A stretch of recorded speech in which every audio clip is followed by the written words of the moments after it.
Hi, my name is Piper Wild, and I'm a registered nurse in the RN to BSN program at Grayson College.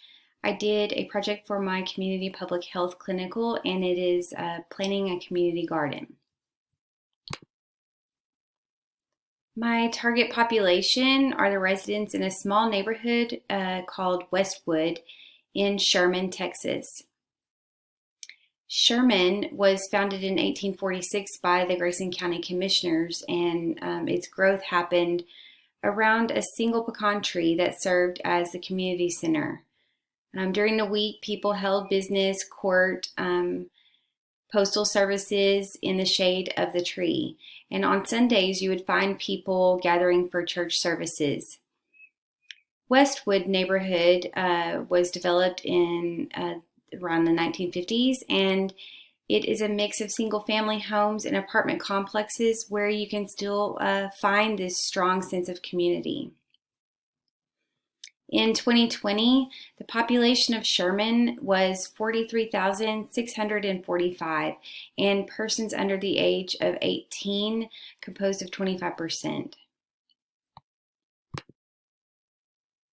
During my assessment of the community, I found a clean park with new equipment and sidewalks. There's a full-service hospital with a rehabilitation center, primary care offices, a day spa, salon, a wellness center. There is availability of large green spaces. There is a vibrant elementary school, and the houses are nice and well kept. Some of the downfalls to the community were there are no emergency services other than the hospital. There's no access to fresh fruit and vegetables. The only food source is a Dollar General and a gas station and a Dairy Queen. There are alcohol and tobacco advertisements, and these products are readily available. One thing that I found that stunned me quite a bit was the apartment buildings are, in my opinion, in unsafe conditions. They are extremely run down. There are many broken windows and windows boarded up. There is even a building that has had a fire, and it is still standing. Yet it is falling down, and there is there's a fence around it, and it is in not good conditions as well. I did find that there were families playing at the park, and there were also families gathered around outside the apartment buildings in lawn chairs and gathered together, and they appeared to be having a great time. Some vital statistics I found. According to the CDC Interactive Atlas for Heart Disease and Stroke, in Sherman, adults 18 and over, of them 35.4% had high cholesterol in 2019, and 33.6% had hypertension, and 21.9% of Sherman adults aged 20 and over are obese, and 7.7% had coronary artery disease in 2020. Also, only 13.8% of adults in Texas are eating the CDC daily recommended amount of vegetables, and only 11.9% of adults in Texas are eating the CDC daily recommended amount of fruits.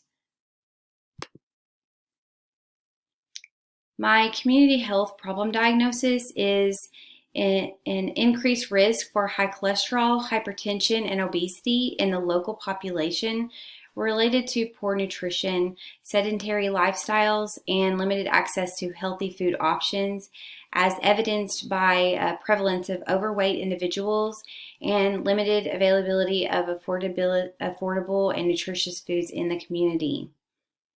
The community needs are access to healthy fruits and vegetables within the community, promotion of physical activity through gardening while fostering their sense of community and social connection.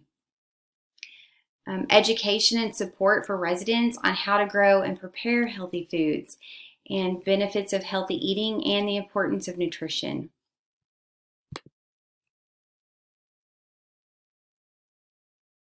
A peer-reviewed journal article I found stated that increasing whole foods in the diet, such as more vegetables, fruits, nuts, substituting with healthier available options such as swapping juices with whole fruits, minimalizing sedentary life activity, and such as taking the stairs instead of the elevator, cycling or walking for shorter distances instead of taking mechanized vehicles, monitoring intake and level of activity can all help to maintain and improve good health conditions and also be sustainable. That leads us to our planning stage of the project.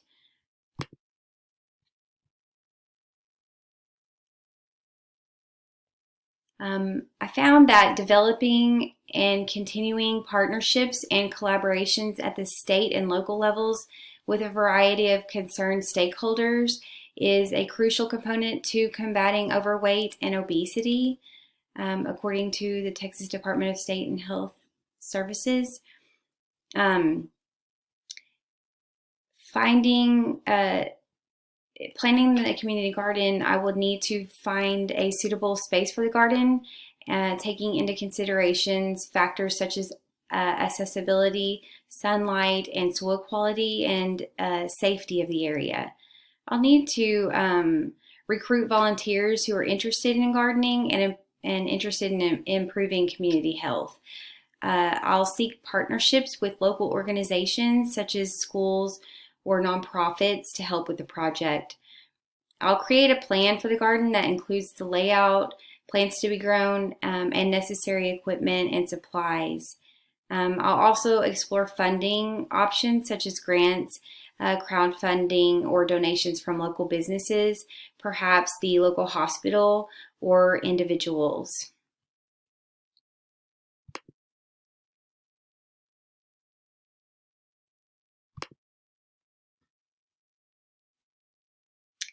During the implementation stage, I will build the garden. Once funding is secured, it will be time to start doing that, and this will include tasks such as clearing the space, building garden beds, and planting.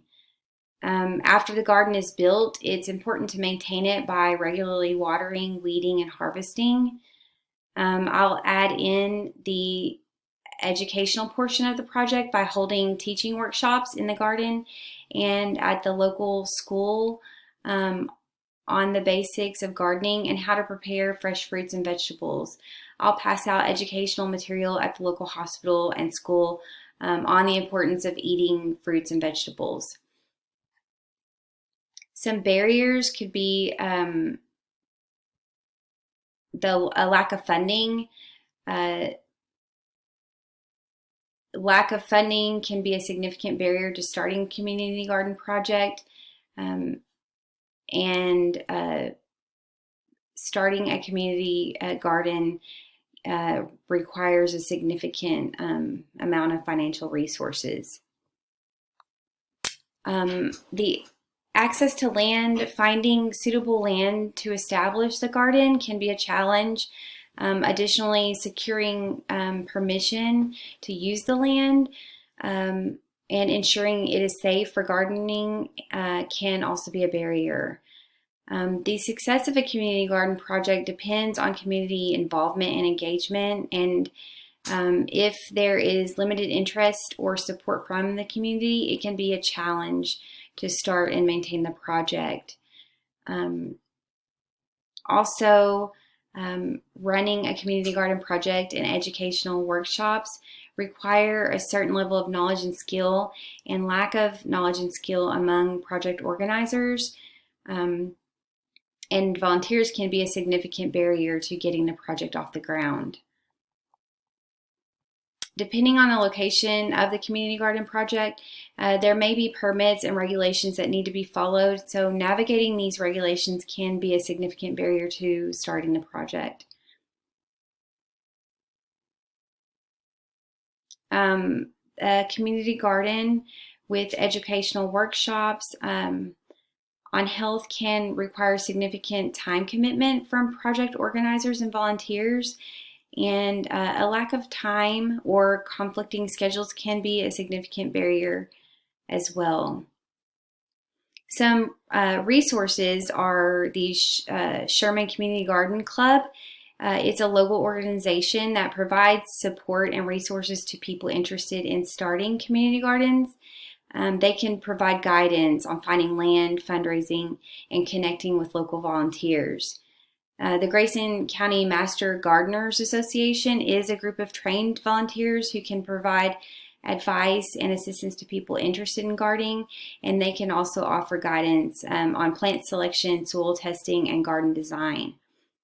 The Sherman Parks and Recreation Department manages several public parks and green spaces in the city, and so they can provide information on available land and permits for starting the garden. The Grayson County Extension Office is part of the Texas A&M AgriLife Extension Service and provides educational resources and support to people interested in gardening and agriculture. And they also offer workshops and classes on topics such as soil management, plant selection, and pest control. And I don't want to forget the local hardware and garden stores. They can be a great place to find valuable resources for supplies and tools, and they also may be able to provide some advice on plant selection and soil management. It will be important to consider the needs and interests of diverse groups of people, such as people from different racial and ethnic backgrounds, income levels, and age groups, and as well as sexual orientations.